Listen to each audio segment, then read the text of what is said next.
আপনারা মালয়েশিয়ার একটি পাবলিক ইউনিভার্সিটিতে মাস্টার্স করতে চাচ্ছেন, যারা specially civil engineering, mechanical engineering অথবা ইলেকট্রিক ইঞ্জিনিয়ারিং অথবা যারা সিএসসি নিয়ে পড়াশোনা করছেন, কম খরচে একটা পাবলিক ইউনিভার্সিটিতে মাস্টার্স করতে চাচ্ছেন, তাহলে আপনাদের জন্য ইউনিটের বেস্ট অপশন। বিস্তারিত জানতে ভিডিওটির সাথেই থাকুন।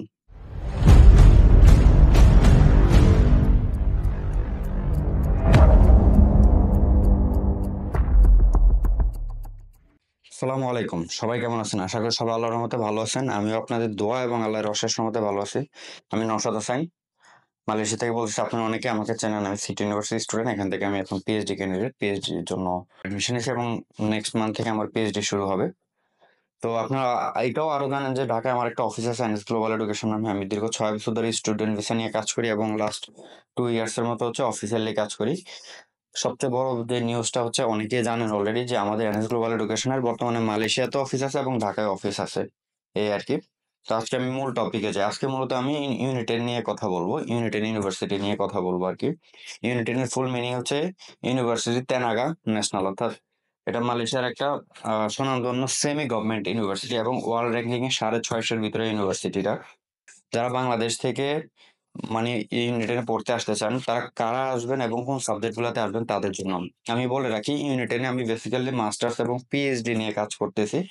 ব্যাচেলার এবং ডিপ্লোমা লেভেলে আমি কাজ তেমন একটা করি না, বা তেমন একটা বাংলাদেশ থেকে অ্যাপ্লিকেশন আসে না, কারণ এটা অনেক এক্সপেন্সিভ। অলমোস্ট ব্যাচেলারে আপনাদের যদি অ্যাপ্লাই করা হয়, টিউশন ফি প্রায় 70-80 হাজার রিঙ্গিত হয়ে যায়। তো বাংলাদেশ থেকে খুব কম সংখ্যক স্টুডেন্টই আসে। তো মাস্টার্সের জন্য এটা একটা দুর্দান্ত সুযোগ আপনাদের জন্য, যারা মাস্টার্সে জন্য ইউনিটেনে আসতে চান। কারা আসবেন? 4টা সাবজেক্টের স্টুডেন্টদের আমি সাজেস্ট করব। যারা ইলেকট্রিক ইঞ্জিনিয়ারিং এ আছেন, সিভিল, মেকানিক্যাল অথবা আইটি, এই রিলেটেড 4টা সাবজেক্টে যারা আছেন, তারা আপনারা রিসার্চ বেস সাবজেক্টে আসতে পারেন। কস্ট খুবই কম। 2 বছরের কোর্স বেসিক্যালি, কিন্তু আপনারা এটা 4 বছর পর্যন্ত কন্টিনিউ করতে পারবেন। 2 বছরের কস্ট আপনার আসে 26,500 রিঙ্গিতের মতো।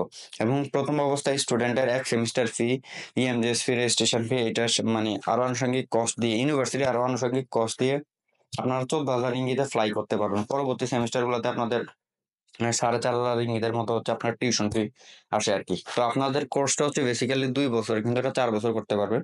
সাবজেক্টটা রিসার্চ বেস সাবজেক্ট। আমি বলবো 4টা ক্যাটাগরি স্টুডেন্ট হচ্ছে আপনারা এখানে ইউনিটের মাস্টার্স এর রিসার্চ বেস সাবজেক্টে অ্যাপ্লাই করতে পারেন।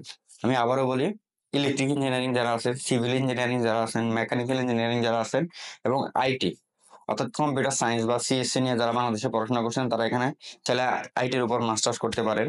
এটা আপনাদের জন্য একটা দুর্দান্ত সুযোগ।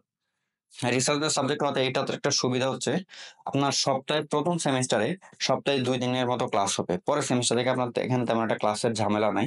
পরের সেমিস্টারগুলো আপনার রিসার্চ বেস সাবজেক্ট, আপনার একজন সুপারভাইজারের আন্ডারে বা একজন প্রফেসরের আন্ডারে আপনাকে সুপারভাইজ করে দেওয়া হবে।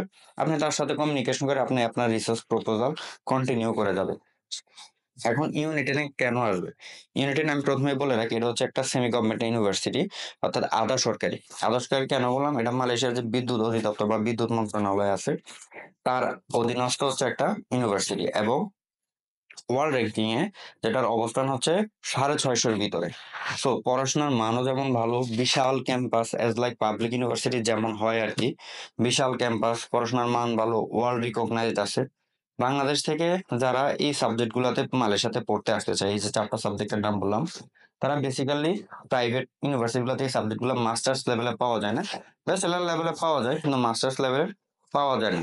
তো এগুলা হয় কি, অনেক এক্সপেন্সিভ হয়। অন্যান্য ইউনিভার্সিটি গুলাতে যদি যান আপনি, অন্যান্য পাবলিক ইউনিভার্সিটি গুলাতে বা প্রাইভেটের যে 2-1টা ইউনিভার্সিটিতে এই সাবজেক্ট গুলো আছে, ওগুলো কিন্তু অনেক এক্সপেন্সিভ, অলমোস্ট 30,000 রিঙ্গিতের উপরে।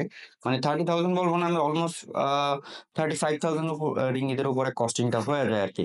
সেই তুলনায় ইউনিটের কস্টটা অনেক কম হয়। তা আমি বলবো, যারা নেক্সট সেশনে অ্যাপ্লাই করবেন ইউনিটেন, আরেকটা জিনিস মেনশন করে রাখি, ইউনিটেনের এই রিসার্চ বেস সাবজেক্টগুলোতে অ্যাপ্লাই করতে আপনাদের কোনো ইনটেকের প্রয়োজন নাই। বেসিক্যালি আপনারা যখন অ্যাপ্লাই করবেন, যে কোনো সময় অ্যাপ্লাই করতে পারেন, কিন্তু আপনি যে কোনো সেমিস্টারে এসেই জয়েন করতে পারবেন।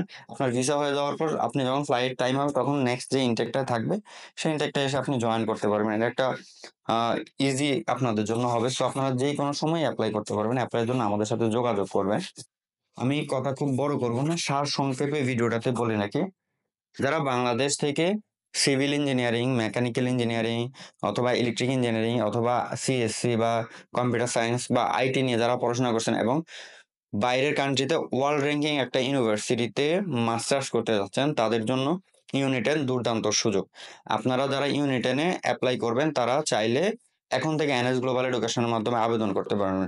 কারণ এনএস গ্লোবাল এডুকেশন আমরা হচ্ছি ইউনিটেন অফিসিয়াল রিপ্রেজেন্টেটিভ। সো আমরা ওদের সাথে অফিসিয়ালি এগ্রিমেন্ট, আমরা আমাদের ফাইল প্রসেসিং অফিসিয়ালি ওদের সাথে চলে। আমি কস্টিং এর ব্যাপারটা আরেকটু শর্টলি বলি। কোর্স ডিউরেশনটা হচ্ছে 2 ইয়ার্স, আর আপনি ম্যাক্সিমাম 4 ইয়ার্স পর্যন্ত রান করতে পারবেন। তবে 2 ইয়ার্স এর কস্ট হচ্ছে 26,500 রিঙ্গিত। প্রথমে আপনাকে এক সেমেস্টার ফি দিয়ে আসতে আপনার 14,000 রিঙ্গিত খরচ পড়বে। বাকিটা হচ্ছে আপনি সেমেস্টার ওয়াইজ বাকি টাইমে পে করবেন, এই আর কি। আরেকটা জিনিস বলে রাখি, এখানে কোর্স ওয়ার্ক সাবজেক্টও আছে অনেক। তবে কোর্স ওয়ার্ক সাবজেক্টগুলোর কস্টিং আরেকটু বেশি, 30,000 রিঙ্গিতের বেশি। সো কেউ যদি কোর্স ওয়ার্ক সাবজেক্টে অ্যাপ্লাই করতে চান তাহলে আমাদের সাথে যোগাযোগ করতে পারেন।